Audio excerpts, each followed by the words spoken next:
29வது அத்தியாயம் பக்தி யோகத்தை பற்றி சொல்லிட்டு இருந்தார் இல்லையா. அப்போ தேவபுதி கேட்குற உடனே, சரி சாங்கியத்தில் இப்படி சொல்லியிருக்கேன், மகத்தத்துவத்தை பற்றி சொன்னேன், பிரகிருத்தியை பற்றி சொன்னேன், புருஷனை பற்றி சொன்னேன், இதெல்லாம் இப்படி இப்படி இருக்குன்னு பிரித்து சொன்னேன். சரி, பக்தி யோகம் தான் சொல்லியிருக்கேன், பக்தி யோகம் பண்ணால் அடைஞ்சிடலாம் தான் சொல்லியிருக்கேன், இதை பற்றி இன்னும் விரிவாக சொல்லு அப்படின்னு சொல்லி கேட்குறா. எல்லாரும் தான் பிறக்கிறான், ஏன் இப்படியே வாழ்ந்துட்டு இருக்கா, நமக்காக தான் கேட்குறா. சரி, தேவபுதி கேட்கறதெல்லாம் நமக்காக கேட்கறது. நீங்கள் நினச்சிக்காது தேவபுதி கேட்டால் தேவபுதி கேட்டதா வியாசர் சொல்கிறதெல்லாம் நமக்காக சொல்கிற. அப்போது இந்த காலங்கிற ஒரு விஷயம் இருக்கு, டைம் வில் வெயிட் பண்ண நோ ஒன் இல்லையா, அது பாட்டு போயிட்டே இருக்கும்.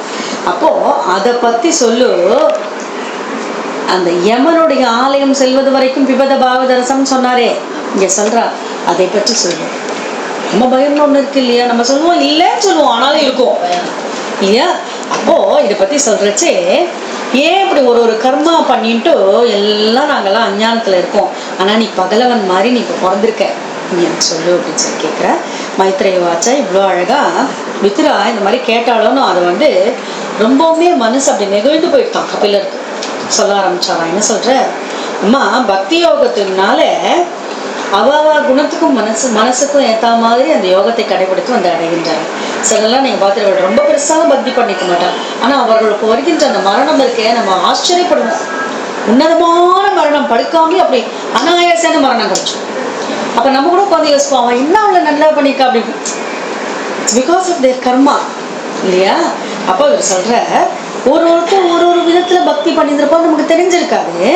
பக்தி மார்க்கத்தில் வந்துட்டு நல்ல குணத்தெல்லாம் எடுத்து ஜீவ ஹிம்சை போட்டி பொறாமல் எனக்கு விட்டுட்டு, இந்த சிலர்லாம் சிலாரூபம் படத்தெல்லாம் வச்சுட்டு பூஜை பண்ணுவா, நியமத்துக்கு ஏற்ற மாதிரி அவர்கள் பிரசாதத்தைலாம் அர்ப்பணம் பண்ணி அவர்கள் செய்து கொண்டு இருக்கின்றார்கள். அவாவா என்ன மனசில் கம்ஃபர்டபுளாக இருக்கோ அது மாதிரி பக்தி பண்ணலாம். பகவான் தயவு செய்து சொல்லலை, நீங்கள் நினச்சிக்க அதை சோடச்சோப்பச்சாரம் பண்ணி நீ பிரசாதத்தை கொடுத்து நீ அர்ப்பணம் பண்ணுறேன் அப்படின்னு நீ சொல்லணும்லாம் இல்லை. அவன் அது சொல்வாள், இன்றைக்கும் வராகரா இருந்த அந்த ஃபீல்டில் பயிர் போட்டுட்டு அப்படின்னா எடுத்து போகிறான் பகவான். பாமர ஜனங்கள் அவனுக்கு அர்ப்பணம் பண்ணுறதுலாம் சொல்ல தெரியாது, அப்படின்னு அப்படி காமிச்சாலே போகிறோம், அவர் எடுத்துப்பார். அதனால அவாவா எந்த விதத்தில் வேணால் பக்தி பண்ணட்டும், ஆனால் என் இடத்துல சேர்ந்து எப்படி கடல்ல போய் நதிகள் எல்லாம் சேருது, நடுவில் கட்டை இருக்கும், அது இருக்கும், இது இருக்கும், இருந்தாலும் அது எதிர்நீச்சல் போட்டு போய் அடையிறது பாருங்க. கடலை பார்க்கும்போது நம்ம அதை நினச்சிக்கணும், எத்தனை நதிகள் உன் இடத்துல சேரத்தே பகவான்கிற அந்த அந்த கடல்ல போய் நம்ம சேர வேண்டாமா. அதை அவர் சொல்ற, பக்தி யோகம் செய்கின்றவன் வைகுண்டத்துல, அதாவது என்ன மாதிரி அவன் வைகுண்டம் வந்துட்டானா என்ன மாதிரி அவனும் ஆயிடுறான். இந்த சிருஷ்டி என்னவா இருந்தாலும் பரவாயில்ல, என்கிட்ட லயிச்சுடுறான். நிர்லீன மாயயுகு அப்படின்னு பட்டத்தில் சொல்லியிருப்பார் நாராயணத்துல. ஒன்று கலத்தல், பிரிக்க முடியாது இல்லையா. அதை அவர் சொல்ற. இப்படி இந்த பக்தியிலே சிலர்லாம் உனக்கு பாத சேவனம் பண்ணலாம், உனக்கே நான் எல்லாம் சேவை பண்ணிட்டு இருப்பேன், எனக்கு முக்தி கூட வேணா, நான் இங்கே இருந்துடுறேன். பக்தியினுடைய வெளிப்பாடு ஆச்சா. அப்படி பகவானுடைய பகவானுடைய லீலைகள் எல்லாம் ஸ்வதர்மேன மகியசா கிரியாயோகேன சஸ்தேன நாதி ஹிம்சத்ரேன நித்தியசக, எப்பொழுதுமே நித்திய நைமித்திக கர்மங்கள் எல்லாம் பண்ணி ஸ்வதர்மத்தை பண்ணி இது பண்ணா எனக்கு கிடைக்கும், இது பண்ணா எனக்கு கிடைக்கும் நினைக்காம காமியார்த்தமா பக்தி பண்ணாமல் இருந்தாலே அவர் அதை ஏற்றுக்கிறார். காமியார்த்தம்னா இது இன்டர்ன், இது எதிர்பார்ப்பு, இது பண்ணா இது கிடைக்கும், இது பண்ண பாட்டர்ன்னு சொல்லுவோமே, இது பண்ணிடுறேன் அதுக்கு பதிலாக எனக்கு வேற ஒன்று கொடு, உப்பு உனக்கு கொடு, பிரதிபலனை எதிர்பார்க்காம நீ பண்ணு, காமியார்த்தமா பக்தி பண்ணாதேங்கிறத அவர் ரொம்ப அழகாக சொல்லியிருக்கார். இப்படி சிலர் கண்டங்களாலும் புஷ்பங்களாலும் அர்ச்சனை பண்ணிட்டு இருக்கா. நான் இப்படியே சிலைக்கே பூஜை பண்ணிட்டு இருக்கோம். அங்கே ஒரு மனுஷன் நிற்கிறான், வாசலில் நிற்கிறான், பசிக்கிறதுன்னா இரு அப்படின்னு சொல்லி இப்போ பூஜை பண்ணிட்டு இருந்தானா அதை ஏற்றுக்கிறது இல்லை. ஏன்னா அங்கே நின்றானே, அது உள்ள நான் தான் இருக்கேன், நானே தான் ஒரு ரூபத்துலேயும் வந்திருக்கேன். கதையெல்லாம் கூட நீங்கள் கேட்டிருப்பேன். ஒருத்தக்கிட்ட நான் வரேன்றா பகவான் நாளைக்கு கிளம்புற உங்கள் இதுக்கு நான் சாப்பிட போகிறேன்னு பகவான் சொல்கிறான். ஐயோ பகவான் வரேன்னு நல்லா சமைச்சு வச்சுருக்கான். ஒரு வயசான கழுவு பசிக்கிறதுங்கிற போப்போ அப்புறமா வாங்குறான். அப்புறம் ஒரு செருப்பு தைக்கிறவன் வரான், அவனையும் தச்சு விடுறான். அப்புறம் ஒரு நாய் நிற்கிறது, அதுக்கும் போடல, பகவான் வருவான் காத்து காத்து காத்து அந்த டயர்டில் தூங்கி விட்டு தூங்கடிச்ச பகவான் கனவுல வரார். என்ன சுவாமி நீ வரேன்னு சொன்னீங்கன்னா நான் 3 தடவை நீ இதப்பா எனக்கு இருக்கலைங்க. அதனால எல்லா ரூபத்திலையும் வருகின்றவர் அவர் தான். ஷீலா ரூபத்தில் மட்டும் இல்லை, எல்லாத்தையும் இருக்காருங்கிறத அப்படி பண்ணணும்னா அந்த நான்கிறத விட்டுடணும், நான் வேற நீ வேறத விட்டுடணும்னு சொல்லி எங்கே பார்த்தாலும் இதே தான் திருப்பி திருப்பி சொல்லுவார். நான் வேற நீ வேற இல்லை, பகவான் வேற மனுஷன் வேறையே இல்லை, எல்லாமே பகவான் அப்படிங்கிறதெல்லாம் ரொம்ப அழகாக சொல்லி அச்சேத்தன வஸ்து இருக்கே, கல் இருக்கே, அது வந்து கம்பேரிசன் கொடுக்குறாரு. அந்த கல்லை விட மரம் பெருசு, அந்த மரத்தை விட மலை பெருசு, அந்த மலையை விட அங்கே இருக்க வசிக்கின்ற பாம்புகள் பெருசு, பட்சிகள் பெருசு. அதாவது ஒன்றொன்னா கம்பேர் பண்ணுறாரு. இப்படி என்னோட சிருஷ்டியில் இந்த பறவைகள் பெருசு, பறவைகளோட பிராணிகள் பெருசு, நாலுகாலிகள் இல்லையா? அப்படி ஒன்றொன்றும் சிறந்ததாக இருக்கிறச்சே அந்த பசு, அந்த மிருகங்கள் இருக்க நாலுகாலியில் பசு பெருசு, பசுவை விட உயர்ந்தது மனிதன்கிறான். பாருங்க எவல்யூஷன் வரல. அதை சொல்லிட்டு வர்ணாசிரம தர்மத்தை சொல்லிட்டு அதில் என்னடா நம்ம வந்து வர்ணாசிரம தர்மத்தில் பண்ணி நான் தான் எனக்கெல்லாம் தெரியும், வேதம் தெரியும், நீ வேதம் நான் சொல்கிறேன் அப்படின்னு நீ நினச்சா கூட அதை கூட நான் ஏற்றுக்கலை. நீ எனக்கு அர்ப்பணம் பண்ணிட்டு பண்ணாதான் நான் அதை ஏற்றுக்கிறேன். மதர்ப்பணம் என்ன பண்ணாலும் நான் செய்கிறேன்றது இல்லாமல் பகவானுக்காக செய்கிறோங்கிறத அந்த எண்ணத்தை நினச்சி பண்ணான்னு சொல்லி ரொம்ப அழகாக அந்தர்யாமியாக பகவான் இருக்காருங்கிறத சொல்லிகிட்டே வர அவன் அடுத்துக்கு சொல்கிறார். பகவான் யார் தெரியுமா? யோ அந்தக பிரவிஷ்யக, உள்ள நுழையிறதவன் தான். பிரவிஷ்யக உள்ள நுழையிறதவன் தான். பூதானி பூதைத்ரி அகில அகில லோகத்திலையும் எல்லா பூதங்களையும் நுழையிறதவன் தான். ச விஷ்ணுவாக்கியோதி யஜ்ஞாசோ கால கலையதாம் பிரபு. காலம், அதாவது இப்போ இன்னவருக்கு இதெல்லாம் நடக்கிறதுன்றது காலத்துக்கு உட்பட்டு இருக்கு. கால ரூபனாக இருப்போம் பகவான் தான் இல்லையா? அவன் இந்த நேரத்தில் இது நடக்கணும்னா அவன் சோம்பேறித்தனமாக உட்கார போகிறதில்ல. ரெண்டு விஷயம் ரொம்ப ஷூடாக இருக்கும் பகவானுடைய படைப்பில். ஒன்று சூரிய பகவான், இன்னொன்று காலன். ரெண்டு பேருமே டிசிப்ளின் தப்ப மாட்டான்.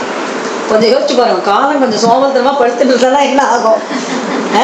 அந்த மாதிரி இவர் சொல்கிறார். எத் பயாத்வாதிவாதோயம் சூரிய ஸ்தபதின்னு சொல்லிட்டு திருப்பி முன்னாடி சொன்னாரே, என்னுடைய பயத்தினால்தான் இதெல்லாம் நடக்கிறதுங்கிறதெல்லாம் சொல்லி மேகம் மழை பொழியதும், நட்சத்திரங்கள் மின்னுவதும், காற்று வீசுவதும், அக்னி தகிப்பதும் எல்லாமே என்னிடத்தில் இருக்கின்ற பயத்தினால்தான். அது மட்டும் இல்லை, சவந்தி சரிதக நதிகள் கூட என்கிட்ட இருக்க பயத்தினால்தான் ஓடிட்டு இருக்கு. நீ இந்த ஸ்டேட்லேருந்து அந்த ஸ்டேட் கொடுக்க மாட்டேன்னா சொல்லாத, அதுக்கப்புறம் அதுவே வத்திவிடும் இல்லையா? அது கூட என்கிட்ட இருக்க பயத்தினால்தான் பண்ணுறது.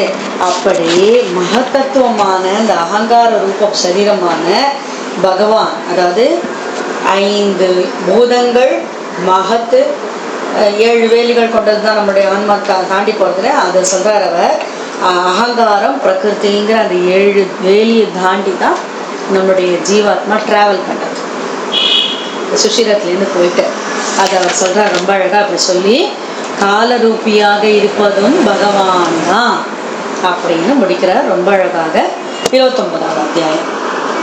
तृतीय स्कन्धे 39 देवहूतिरुवाच लक्षणं महदादीनां प्रकृतेः पुरुषस्य च स्वरूपं लक्ष्यतेमीशां येन तत्पारमार्थिकं यथा साङ्ख्येषु कथितं यन्मूलं तत् प्रचक्षते भक्तियोगस्य मे मार्गं ब्रूहि विस्तरशः प्रभो विरागो येन पुरुषो भगवन् सर्वतो भवेत् आचक्षुर्जीवलोकस्य विविधा मम संस्कृतेः कालस्येश्वररूपस्य परे च परस्यते स्वरूपं बद कुर्वन्ति यत्येतोः कुशलं जनाः लोकस्य मिथ्याभिवदो चक्षुष शिरं प्रसुप्तस्य तमस्य नाश्रये श्रान्तस्य कर्मस्वनुविद्धया धिया त्वमाविरासि किल योगभास्करः मैत्रेय उवाच इति मातुर्वचः श्लक्ष्णं प्रदिनन्त्य महामुनिः आबभाषे कुरु श्रेष्ठ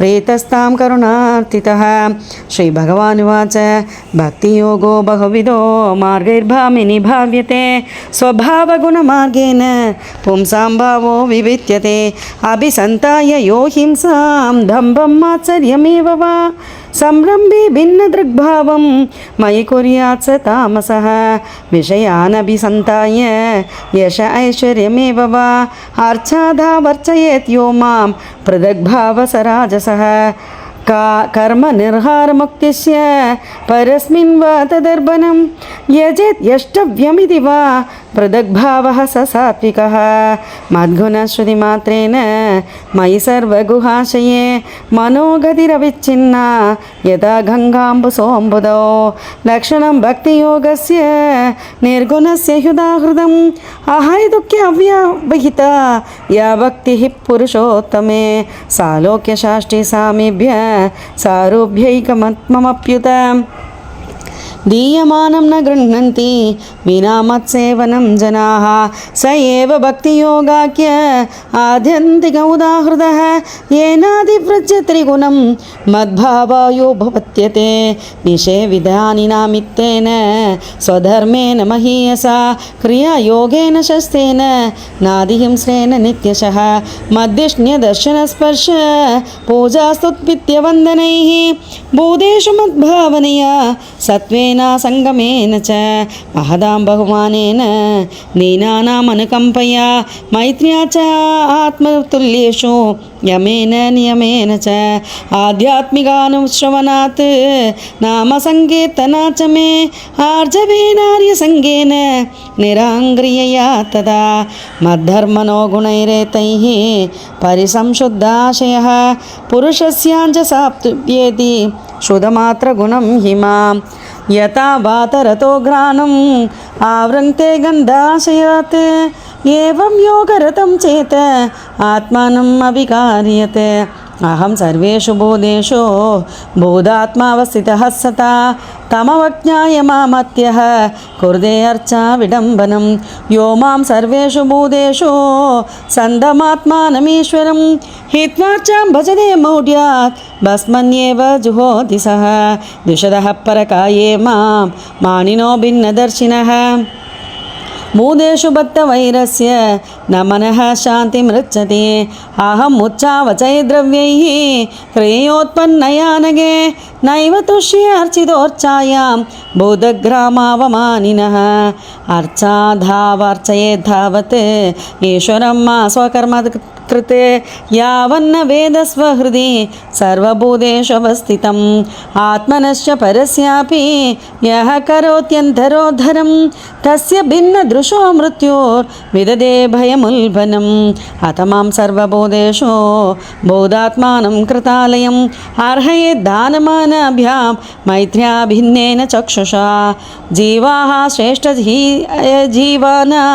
तदः प्राणभृते शुभे तदः सचित्ताः प्रवराः तदश्चेन्द्रियवृत्तयः तत्रापि स्पर्शवेदिभ्यः प्रवरारसवेदिनः तेभ्यो गन्धविदश्रेष्ठा तदशब्दविदो वराः रूपभेदविदस्तत्र तदश्चोभयोधतः तेषां बहुपदाः श्रेष्ठा चतुष्पादस्तदोद्विपात् तदो वर्णाश्च चत्वार तेषां ब्राह्मण उत्तमः ब्राह्मणेष्वपि वेदज्ञो ह्यर्धज्ञोऽभ्यधिगस्ततः अर्थज्ञात् संशयश्चेता तदश्रेयान् स्वकर्मकृते मुक्तसङ्गस्तदो भूयान् अदोक्ता धर्ममात्मनः तस्मान्मय्यर्पिदाशेष क्रियार्धात्मा निरन्तरः मय्यर्पिदात्मनः पुंसो मयि संन्यस्तकर्मणः न पश्यामि परं भूतम् अकर्तुः समदर्शनात् मनसैतानि भूतानि प्रणमेद् बहुमानयन् ईश्वरो जीवकलया प्रविष्टो भगवान् इति भक्तियोगश्च योगश्च मया मानव्युरुत्तीरितः ययोरेखतरेणैव पुरुषः पुरुषं व्रजेत् एतद् भगवतो रूपं ब्रह्मणः परमात्मनः परं प्रधानं पुरुषं दैवं कर्म विचेष्टितं रूपभेदास्पदं दिव्यं काल इत्यभिधीयते भूतानां महदादीनां यतो भिन्नदृशां वयं यो अन्तः प्रविश्य भूतानि बोधैरत्यखिलाश्रयः स विष्णुवाक्यो अधियज्ञोऽसौ कालः कलयतां प्रभुः न चास्य कश्चिद्धयितो न द्वेषो न च बान्धवः आविशत्य प्रमत्तोऽसौ प्रमत्तं जनमन्धकृत् यद्भयात् वादिवातोऽयं सूर्यस्तपति यद्भयात् वर्षदे देवः भगनो भाति यद्भयात् यद्वनस्पतयो भीता लताश्चौषधिभिः सह स्वे स्वे काले अभिगृह्णन्ति पुष्पाणि च फलानि च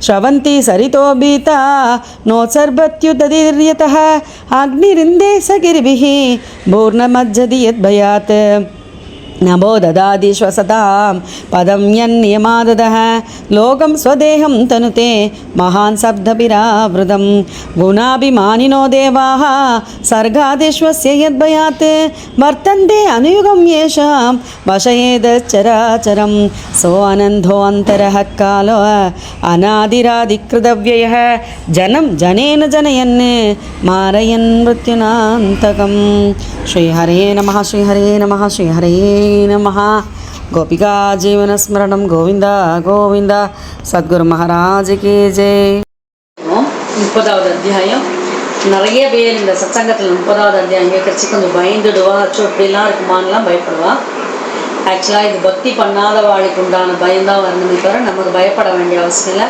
அதை விட மிருத்யுவிலிருந்து நம்மளை சிரஞ்சீவியாக வச்சுட்டு பாகவதத்தை நம்ம படிக்கலாம் ஆனால் நம்ம இதை தெரிஞ்சுக்கணும் இதை தெரிஞ்சுட்டு மற்றவங்கிட்ட சொல்லணும் அப்போது நம்மளே திருத்திப்போம் பாப்பம் பண்ண மாட்டோம் ரொம்ப அருமையான அத்தியாயம் இது ரொம்ப அருமையான அத்தியாயம் கபிலர் சொல்கிற மேகங்கள் இப்படியே போயிட்டு இருக்கச்சு அதை அலக்கழிக்கிறது என்ன காற்று இல்லையா அப்படி இருண்டு வரும் நமக்கு மழை பொழியும்னு சொல்லியிருப்பான் வானிலையில் ஆனால் பெஞ்சிருக்காது எங்கே போயிடும் பக்கத்து ஸ்டேட்டுக்கு போயிடும் அது வந்து அலக்கழிச்சு காற்று அலக்கழிச்சு பக்கத்தில் தள்ளி விடுறது அதை போல் பகவான் வந்து ஒரு ஜீவராசியும் இந்த ஜீவராசியை பார்ப்ப நம்ம நல்ல நிலையில் வரலான்னு ரொம்ப பெரிய பாவம் பண்ணுறோம்னு வச்சுக்கலாம் திருப்பி இன்னொரு ஜம்மா தள்ளி விட்டுருவாட்ட பக்கம் அந்த மாதிரி பகவான் தள்ளி விட்டுட்டே இருப்ப அது ஜீவனுக்கு தெரியாது ஜீவன் நம்மளை ஜீவனே அது அது இன்னொன்று மேலே உயர்த்தணும் அப்போ அதுக்கு அவர் சொல்கிற ஜீவன் என்ன பண்ணுறது தெரியுமா சுகபோகத்துக்காக மற்ற வாழையெல்லாம் கஷ்டப்படுத்தி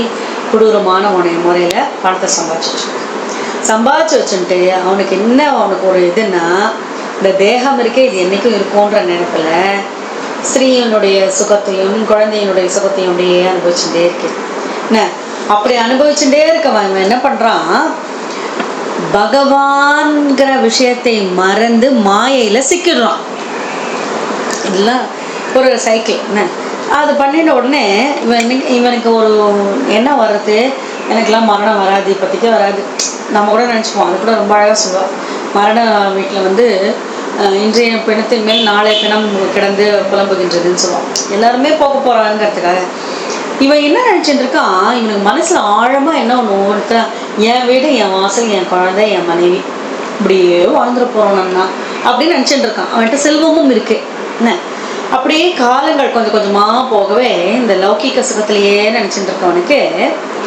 ஒரு சந்தோஷம் என்னன்னா நல்லா சாப்பிட்றது நல்ல பெண்ணுடைய சுகத்தை அனுபவிக்கிறது குழந்தை கொஞ்சம் அனுபவிக்கிறது இப்படியே இருக்கா உடனே நீங்கள் நினச்சி பார்த்தீங்க அதெல்லாம் அனுபவிக்கக்கூடாது அனுபவிக்கலாம் நான் அதை சொல்லவே இல்லை சன்னியாச தர்மத்தை அந்த மாதிரி சொல்லலை அப்படி பண்ணிகிட்டே இருக்கச்சே இதுக்கு வேண்டிய பணத்துக்காக என்ன பண்ணுவான்னா மற்றவாளை ஹிம்சை பண்ணி அதர்ம முறையில் பணத்தை சம்பாதிக்கும் தப்பு முதல் தப்பை தான் அதுவே போருமே இல்லையா அந்த தப்பை பண்ணிட்டு மற்றவரெல்லாம் கஷ்டப்படுத்தியாச்சு தான் துன்பம் தான் இல்லறம் மட்டும் நன்னா இருக்கணும்னு சொல்லி போஷம் பண்ணிட்டு இருக்கான் பகவானை நினைக்கவே இல்லை ஒரு நேரத்தில் என்ன ஆகுது அவனுக்கு வயசாகுது ஜரா மூப்பு வியாதி எல்லாருக்கும் வரும் இல்லையா வயசாகுது வயசான உடனே கொஞ்சம் கொஞ்சமாக அவனுடைய சக்தியெல்லாம் போய் பணம் சம்பாதிக்கிறதும் வேலைகள் செய்கிறதும் அவனால் முடியலை ஒடுங்கி போயிடுறான் ஒடுங்கி போகிறச்சே இந்த கறவை வச்சு போன பசுவை வந்து மதிக்க மாட்டா பாருங்க கேட்டு மாடுன்னு சொல்லுவாள் சிலர்லாம் ரொம்ப ரொம்ப மோசமான விதத்தில் நடத்துவான் அதை போல அவனை யாருமே கண்டுக்க மாட்டேங்கிறான் அவன் கிரகத்தில் இருக்குவான் இவ்வளவு நாள் போஷிச்சு வளர்த்த குழந்தைகளும் சரி மனைவியும் சரி அவனை உதாசீனப்படுத்திடுவான் ஆச்சா உதாசீனப்படுத்தி இவனால் ஒன்றுமே செய்ய முடியல ஓடியாடு நடக்க முடியல உதாசீனப்படுத்தி அவனுக்கு அப்படியே மரணம் வரா மாதிரி இருக்கு பிராணன் போகிறது அதாவது கடைசி ஸ்டேஜ் வந்துட்டான் அவனை யாரும் ஆதரவு இல்லை, எது ஆதரவுன்னு நினச்சா எது சந்தோஷம் நினச்சா அதெல்லாம் விலகிடுத்து அவன் மொழியெல்லாம் பதுங்கிறது, தொண்டைக்குழியில் அப்படி அடைக்கிறதுக்கப்புறம் வந்து போக போகிறோம் அப்படின்னு நினச்சிட்டு இருக்கா. மூச்சு கூட விட முடியல. அந்த நேரத்தில் அவனுக்கு கண்ணு பார்க்குற மாதிரி இருக்கு, பார்க்க முடியல. சுற்றி அவள் சொந்தக்காரன் வந்துட்டா போயிட போகிறான்னு நினச்சிட்டு அப்போ அவள் கூப்பிட்றா, அண்ணா கூப்பிட்றா, தம்பி கூப்பிட்றா, சொந்தக்காரெல்லாம் வந்து கூப்பிட்றா. கூப்பிடும்போது என்னன்னு கேட்க முடியல, பதில் சொல்ல முடியல, தொண்டையிலேருந்து சப்தம் வரல. அப்படி அவன் கஷ்டப்பட்டுட்டே இருக்கிறச்சே அவன் மரணத்தை தழுவுகிறான். இந்த ஒரு விஷயம், மரணத்தை தழுவுற நேரம் பாருங்க. சில நீங்கள் இப்போ ரியாலிட்டியில் பார்க்குறத கம்பேர் பண்ணி பார்க்கலாம். மரணத்தை பார்த்துட்டான். அந்த யமதூதர்கள் நல்ல சகப்பாக 2 கண்ணை வச்சுட்டு கொடூரமான யமதூதர்கள் வந்து நிற்கணும்னு அச்சோ இவன் வந்துட்டாளான்னு நினச்சி அவன் யமபாசம் போடுறச்சு. அவன் விழிகளெல்லாம் பெருங்கி கொண்டு அவன் பயத்தினால உசு போகிறது. அப்போ மலஜலம் கழிக்கிறான். அதனால்தான் நம்ம பிரேதமாக இருக்கின்ற சரீரம் பார்த்துருப்பேன் இல்லையா? அது ஆக்சுவலாக என்னத்தினால? பயத்தினால. யமபாசம் பட்ட அந்த பயத்தினால அவர்களுக்கு தெரியாது. அப்போ ஆகிடுத்தா அது முடிஞ்ச உடனே அவன் என்ன பண்ணான்? யமபடர்கள் எல்லாம் அந்த பாசத்தை கழுத்தில் போட்டு இழுத்து போகிறான். அது சரீரம் இல்லை, அது நல்லா யோசிச்சு பார்த்துக்கோங்க. தேகம் அந்த இது உதுந்துடுறது. இங்கே அந்த ஆன்மான்னு அந்த சூக்ஷ்மமாக இருக்கேல, அதை வந்து கழுத்தில் போட்டு இழுத்துன்னு போகிறா. ரொம்ப தூரம் இழுத்துன்னு போகிறா. நடக்க முடியல, இழுத்துட்டு போகிறானா. நாய் பூனையெல்லாம் பிடிச்சி இழுத்துன்னு போகலாம். அந்த மாதிரி இழுத்துன்னு போக நட நட நட அப்படிங்கும்போது அவன் பதறான். நடக்க முடியல, பதறான். அந்த ஜீவாத்மா பதறும்போது நாக்கெல்லாம் வறள்றது, பசிக்கிறது. ஏதான நீர் கிடைக்காதா, ஏதாவது சாப்பிட முடியாதா அப்படின்னு பார்க்குறான். பார்த்தா ஃபுல்லாக மணல் பிரதேசமாக இருக்கான். டெசர்ட் இல்ல இது இருக்கு. ஏன்னா இந்த ஆன்மா நரகத்துக்கு போற ஆன்மா. அப்ப யாதனை எப்படி கிடைக்கும்? அது கஷ்டம் எப்படி தெரியும்? ஆன்மாவுக்கு ஒன்றுமே இல்லைன்னா அது எப்படி கஷ்டத்தை அனுபவிக்கும் நரகத்துல? புரியுதா? அது அப்படியே பார்க்கறது டெசர்ட்டா இருக்கு. கண்ணு நாக்கு வறள்றது, பசிக்கிறது, ஒண்ணுமே முடியல. அப்படியே மூர்ச்சாயி விழுது. எழுந்துரு நட நட அப்படின்னு அவள்லாம் அடிச்சு துன்புறுத்தா. அப்படியே பிடிச்சு இழுத்துன்னு போறானா. அப்படி அது யமலோக மார்க்கத்தை எவ்வளவு நாழி நடந்துக்குன்றது கொடுக்குறா. 7,92,000 மைல்கள் இருக்கின்றன யமபுரி போறதுக்கு. அது அத்தனை தூரம் நடக்கிறது. உடனே நடக்கிறதுனா ரொம்ப காலம் நடக்கிறது போல 3 முகூர்த்தத்துல போறது. அப்ப எவ்வளவு ஸ்பீடா போயிருக்கணும், எவ்வளவு கஷ்டப்பட்டிருக்கணும்னு பாருங்க. 3 முகூர்த்தம் ஆச்சா.